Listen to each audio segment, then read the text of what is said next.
অসম জাতীয় পৰিষদ যদি দুয়োটা দল একত্ৰীকৰণো হয়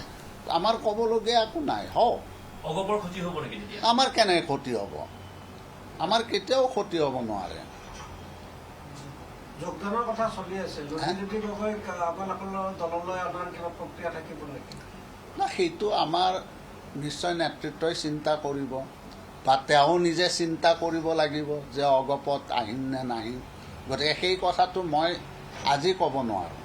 আকৌ অজিত ভূঞাই কথাকে সুধিব বিচাৰিছোঁ যিহেতু আপুনি অক্সিজেনৰ কথা ক'লে পিছলৈকে সেই অক্সিজেন থাকিব নাথাকিব কংগ্ৰেছৰ পৰা যিটো অক্সিজেন AIUDFৰ পৰা যিটো অক্সিজেন পায় তেওঁ ৰাজ্যসভাৰ সাংসদ হৈছিলে পিছলৈকে সেই অক্সিজেন তেওঁ থাকিব নহয় চাওঁ এতিয়া অজিত ভূঞাৰ স্থিতিটো কি অজিত ভূঞাৰ স্থিতিটো হৈছে যে মই কেনেকৈ কি ধৰণে মই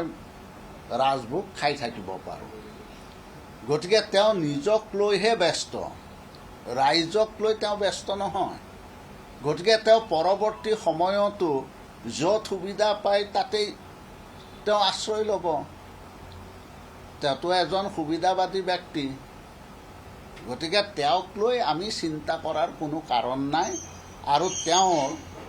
কথা যে অসমৰ ৰাইজে গ্ৰহণ কৰিব সেইটোও মই ভবা নাই কাৰণ তেওঁৰ দলত কেইজন মানুহ আছে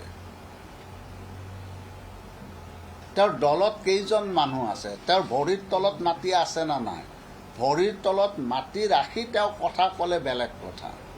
তেওঁতো ভৰিৰ তলতো মাটি নাই ক'ৰবাত বিশ্বাসঘাতকতা কৰিছে নেকি এতিয়া তেওঁ MP হ'ল কেনেকৈ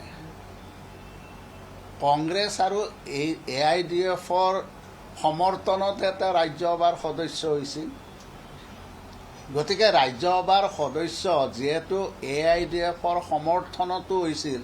গতিকে AIUDFক তেওঁক এতিয়া কি কৰিলে সেইটো মই কোৱাৰ প্ৰয়োজন নাই সেইটো ৰাইজে চিন্তা কৰিব